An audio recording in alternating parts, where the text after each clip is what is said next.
Hello and welcome to Rise Unwind. My name is Dan. You know, each and every week I try to talk to people from across the country about things you can do right here in your neighborhood. And on this week's show, we got this. From your mouth to God's ears. But all I know is that I'm just trying to have fun. Hey, are you okay? Are you okay? All of that and more right here on Rise and Unwind.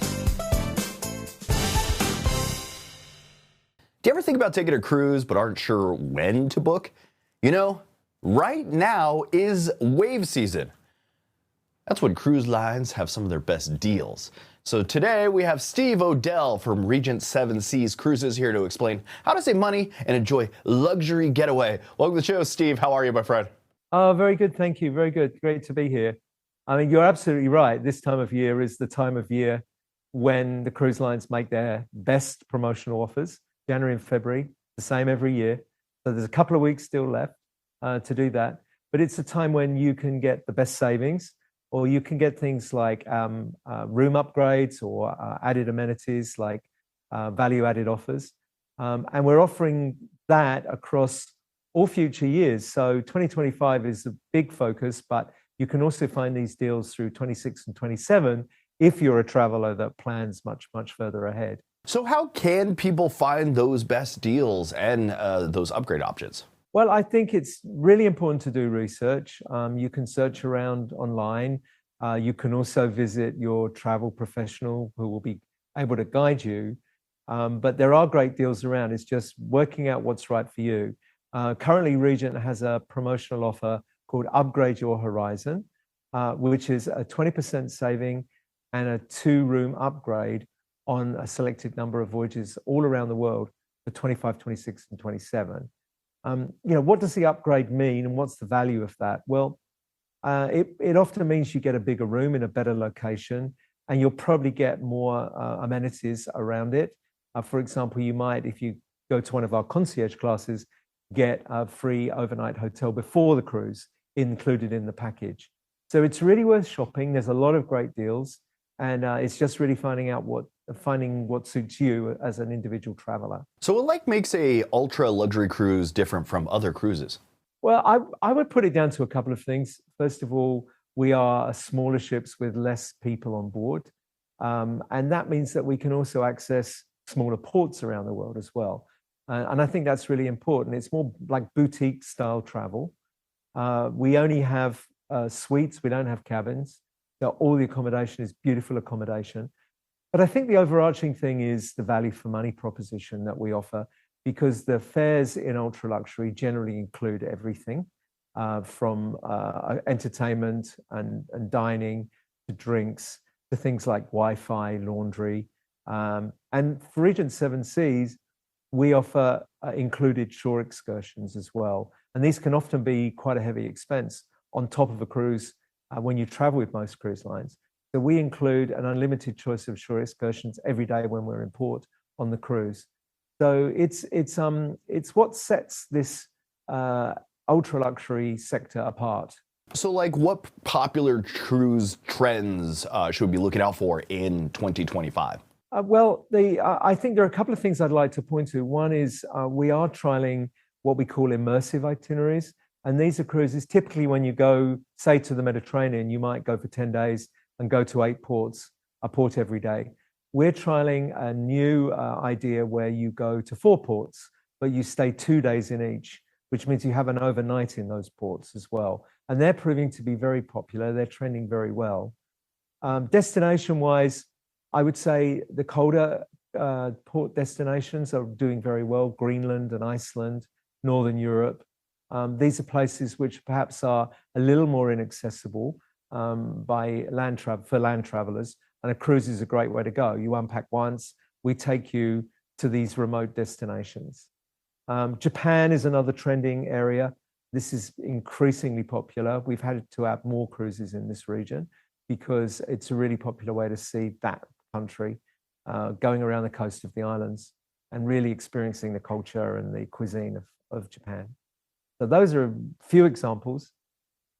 Many more, of course, I could talk about, but those are the key ones. Steve Odell, thanks for joining me this morning. Where can we go for more information and get deals and booking destinations? And the best source of information is our website, rssc.com. But of course, you could visit your travel professional. They're trained, they have all the promotions, and they're armed with all the information you would need in your local area. I probably should also mention, don't forget to look at the Tampa voyages.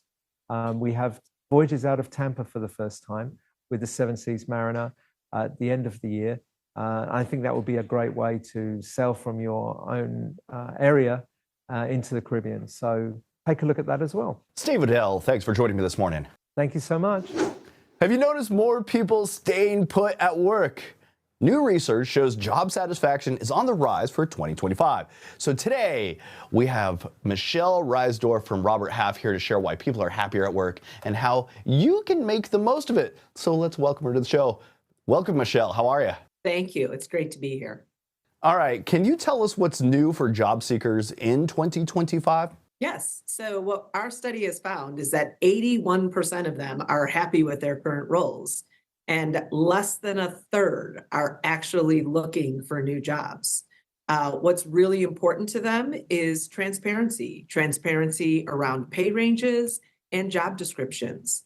So as an employer, it's really important to keep these things in mind. So why do you think fewer people are looking for new jobs right now? You know, right now it's about their personal confidence in both their skills and their abilities. Over the course of the last year, 77% of them reported that they learned new skills. And so upskilling is clearly where it's all about. They want to build for a better career tomorrow. And as an employer, it means you need to invest in training and upskilling if you want to attract this talent. So what factors matter most when it does come to starting to love your job? You know, it's what we call the 3 C's. So it's competitive pay, it's culture, and it's career pathing.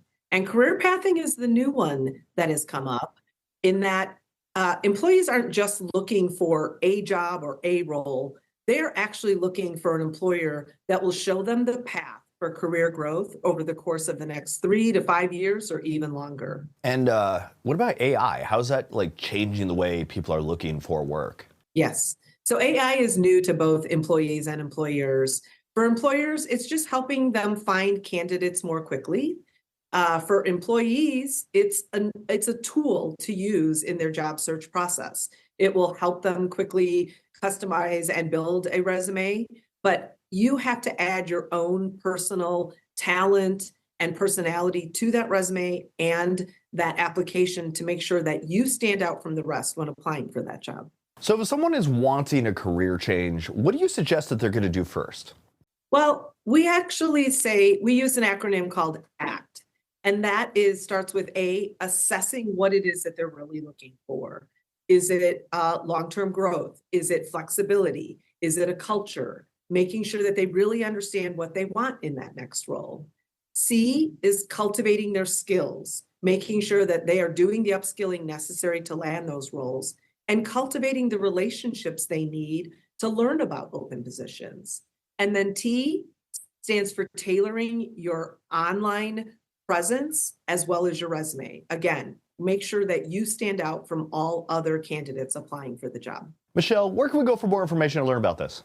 You can go to roberthalf.com. You can connect with a specialized recruiter that will help you with your search. Many times we do have positions available and open that are not posted. And so it's a great way to further along your career search. Visit us at roberthalf.com. Thanks for joining me this morning, Michelle. Thank you. Have you ever asked yourself, would I know how to save my child in case of an emergency? Well, it's American Heart Month, and there's no better time to learn. So here to walk us through a quick hands-on demo on CPR for infants and kids is Mike Smith, an American Heart Association CPR instructor and EMT. Thanks, Dan. Thank you for having me today. Appreciate it. Okay, I haven't done this since Boy Scout days. I need a huge, complete reminder, and anybody at home is going to be along for the ride with me, all right? Absolutely. We'd love to give a quick demonstration on it. We know that about 23,000 children experience an out-of-hospital cardiac arrest every year. 20% of those are infants. So we want to go and get everybody confident and competent in their skills. So for a child, that's from 1 to puberty. So we're all shapes and sizes. Children are all shapes and sizes. The goal is we want to push down 2 inches at a rate of 100 to 120 compressions per minute. So think of the song Staying Alive by the Bee Gees. Espresso by Sabrina Carpenter has that beat. We have a whole Spotify playlist up on the American Heart Association website. But the person has collapsed. We want to make sure the scene is safe. Tap and shout, hey, hey, are you okay? Are you okay? No response, we send somebody for help. You call 911, get an AED or automated external defibrillator. When that arrives, you turn it on. It will talk you through all the steps of what to do. But in the meantime, we want to get CPR started. If you could, nobody else with you, use your cell phone, put it on speakerphone and dial 911. The dispatcher may be able to talk you through the steps of CPR, but we send somebody for help. We're going to bare the chest. We're going to put the heel of one hand, and this person would be on a hard, flat surface like the ground, the other hand on top, and we're going to push down, as I mentioned, 2 inches, rate of 100 to 120 per minute, 30 compressions. 5, 6, 7, 8, 9, 10, 11, 12, 13, 14, 15, 16, 17, 18, 19, 20, 21, 22, 23, 24, 25, 6, 27, 28, 29, 30. We would then give 2 breaths with what's called a head tilt chin lift. You tilt the head back, pinch the nose so air doesn't escape. Give 2 breaths, 1, 2, back to compressions. And you would just give enough air to make the chest rise. That's all the air you need to give. You don't have to expel all the air out of your lungs, just enough to make that chest rise. And continue those 30 compressions and 2 breaths until help gets there. That's why 911 is so important. Excellent. All right, so I'm going to go through all the steps again in just a little bit, but why do you think knowing CPR is crucial for parents and caregivers? Absolutely, just because of those statistics that, again, 23,000 kids experience that out-of-hospital cardiac arrest, but we know that bystander CPR can double or triple the chance of survival. But unfortunately, only about half of the people that need CPR receive it. So we're trying to build this nation of lifesavers where we get everybody trained, they're confident and competent in their skills so they can act in an emergency and alleviate that fear of hurting somebody. We want them to help the person. And how is CPR different when you're performing on a child or an infant as compared to an adult? Absolutely. So great question. For adults, we also have our hands-only CPR campaign where you see an adult or teen suddenly collapse. You can call 911 and just do compression-only CPR. As I mentioned, breaths are really important on children or infants. So if you're unable or unwilling to breathe into them, something is better than nothing. So do compression-only CPR until help gets there. But truly, infants and children need the breaths and compressions. So if it was an infant, you can do 2 fingers in the center of their chest, pressing down 1.5 inches, or 2 thumbs encircling their chest and using your thumbs to do it.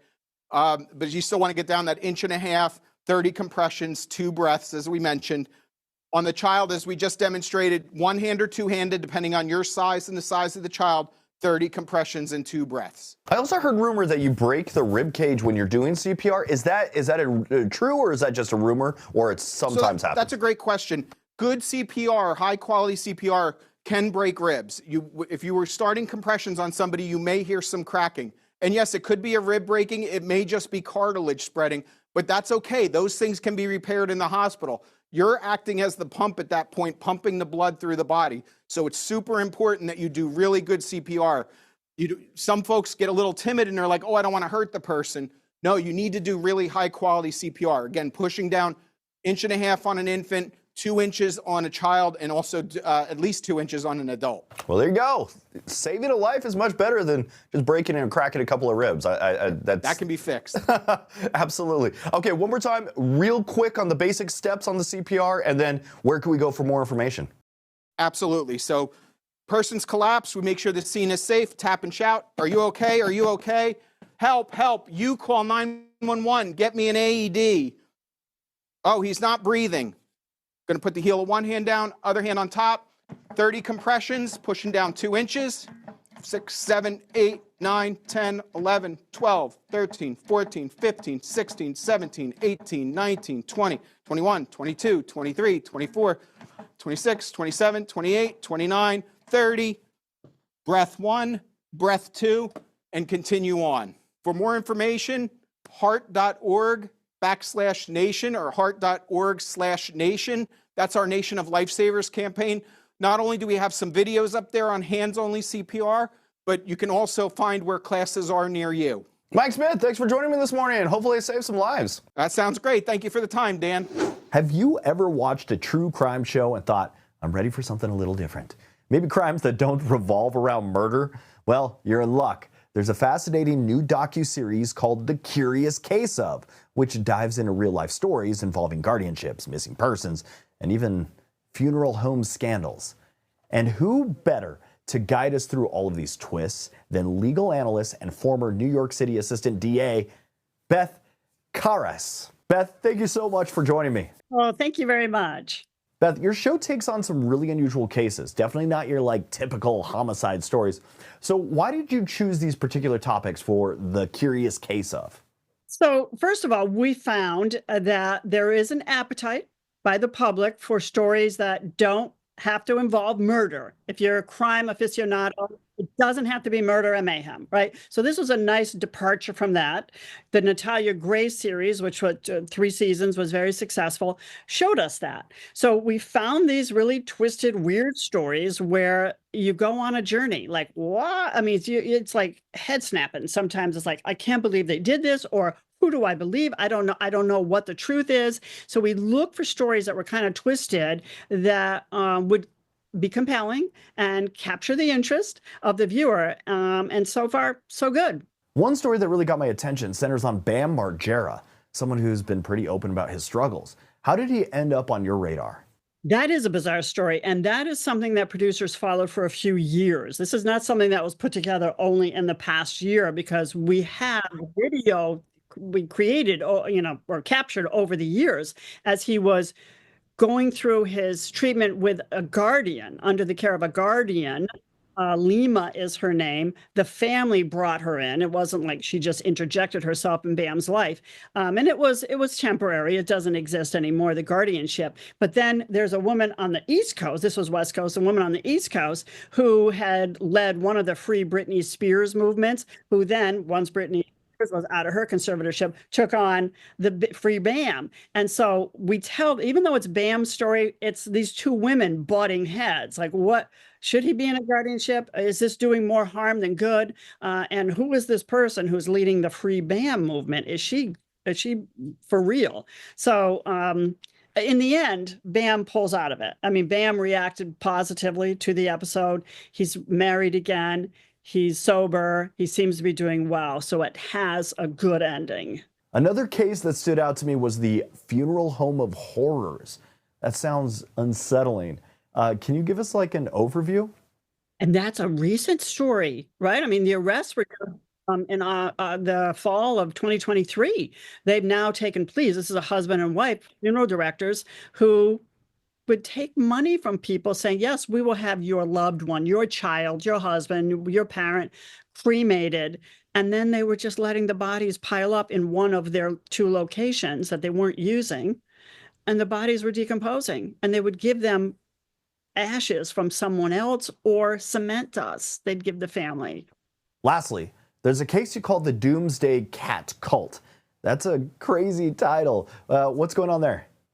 This is a story of a woman leading a conventional life, married with a couple of children, and she wasn't particularly religious, but then she started going to this church, following this woman, and then she sort of went down she spiraled into she went off the tracks. She developed her own church, her own following. Now they're in the Tennessee area, and she's got her followers. It's a fairly small group, but she's got her followers believing that cats are the vessel to the afterlife.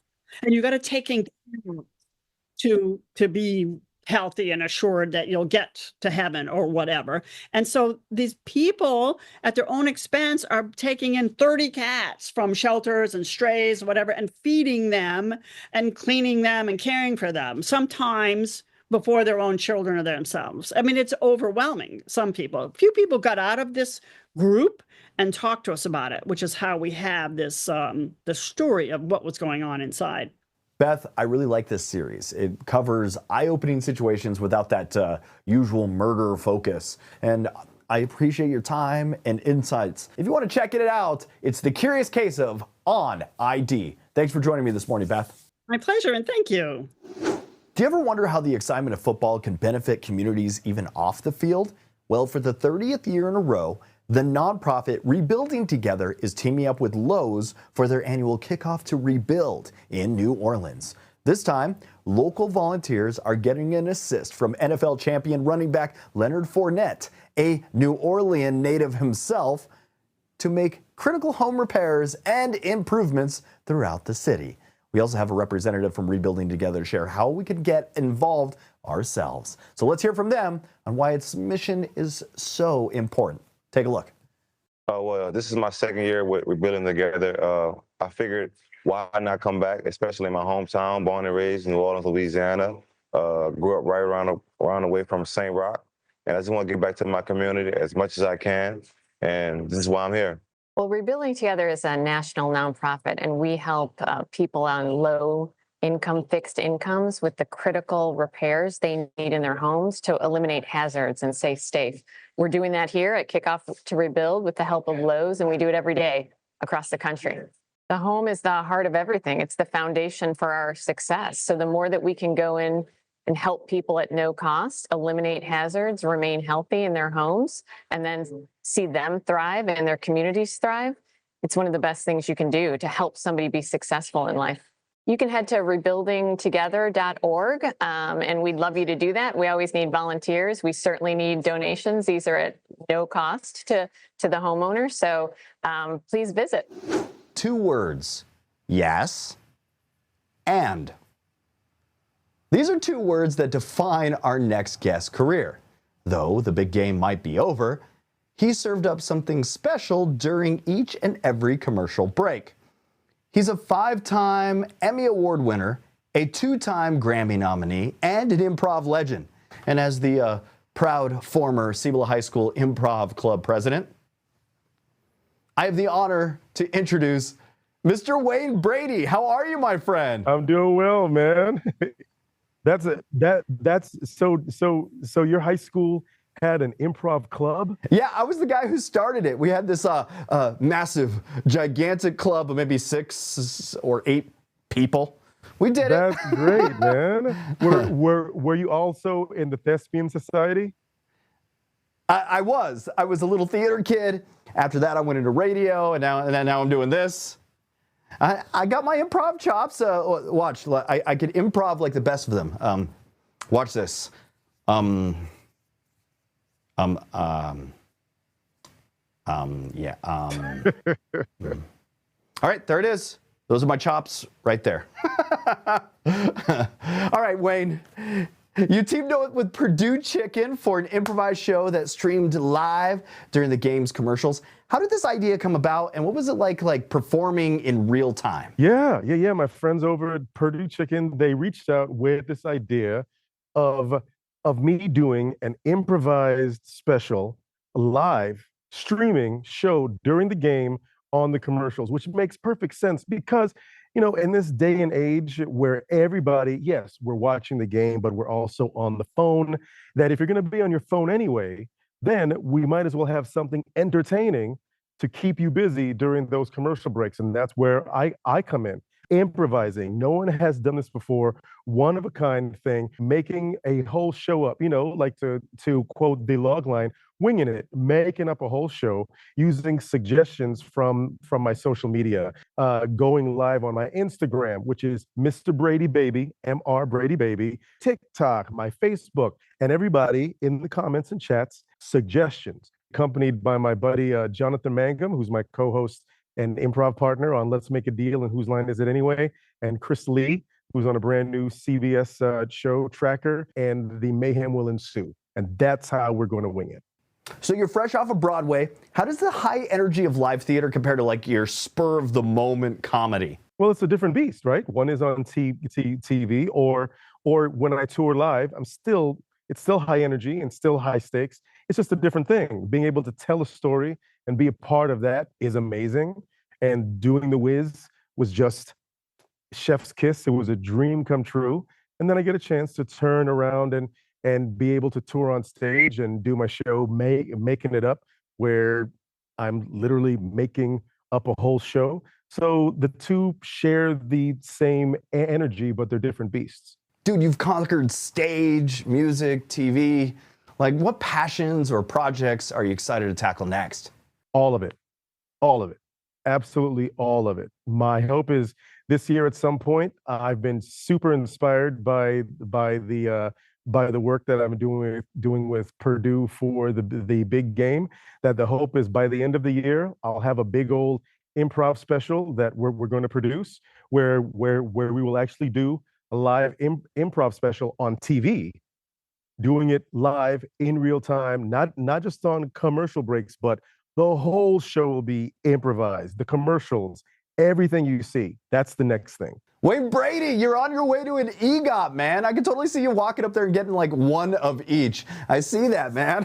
Oh man, from your mouth to God's ears. But all I know is that I'm just trying to have fun. So if I come to Tampa and do a show, you need to come out so we can put those improv chops to use. All right, I'll see how it goes. I know I'm gonna fail miserably, but I'll do my best. Good. That's improv. You are supposed to fail. So I'll see you there. I'll make it happen, my friend. One more time, what's the Instagram so we can go see some of that fun that you had during the big game? It's Mr. Brady Baby, MR Brady Baby. That's all one word. On my TikTok, it's just Wayne Brady. Facebook, it's also official Wayne Brady. And yeah. All right, I'll be following. Thanks again, man. Thank you so much, man.